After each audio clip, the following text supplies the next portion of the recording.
بسم اللہ الرحمن الرحیم۔ السلام علیکم۔ کیا آپ جانتے ہیں کہ آپ کس طرح معلوم کر سکتے ہیں کہ آپ کی روح بیمار ہے یا نہیں؟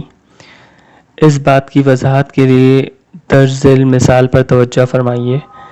اگر انسان کو پند و نصیحت کی محفلوں میں نیند کے جھونکے آتے ہیں یا مقدس مقامات جیسے ائمہ کے حرم میں جلدی جلدی نماز پڑھ کر وہاں سے نکلنے کا دل چاہتا ہے، جبکہ یہی شخص جب ایسی محفل میں بیٹھتا ہے جہاں لطیفے وغیرہ فضول بیکار گفتگو ہو رہی ہو یا مختلف قسم کی فلمیں دیکھی جا رہی ہو، تو وہاں گھنٹوں بیٹھنے کے بعد بھی تھکن محسوس نہیں کرتا، تو اسے جان لینا چاہیے کہ اس کی روح بیمار ہے، کیونکہ وہ باطل کاموں کی جانب مائل ہے۔ مترجم کہتا ہے، عام حالات میں جب انسان بیمار ہوتا ہے تو اسے جو چیز صحت کے مواقع پر پسند ہوتی ہے وہ بری لگنے لگتی ہے۔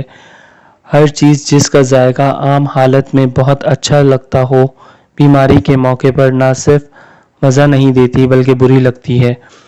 جب یہ کیفیت انسان کے اندر ظاہر ہونے لگتی ہے تو فوراً محسوس ہو جاتا ہے کہ ہمارے جسم کو بخار یا کوئی دوسرا عارضہ لاحق ہو گیا ہے، کیونکہ چیزیں بری محسوس ہونا جسمانی بیماری کی علامت ہے۔ اسی طرح روح کی بیماری کی پہچان کا بھی یہی طریقہ ہے۔ جی فرینڈز، تو کیسی لگی آپ کو یہ ویڈیو؟ اور مزید اگر آپ کو اچھی ویڈیوز اور نالجیبل ویڈیوز دیکھنی ہو تو کائنڈلی ہمارا چینل کو سبسکرائب کریں، لائک کریں اور بیل کا بٹن دبا دیں۔ Thank you.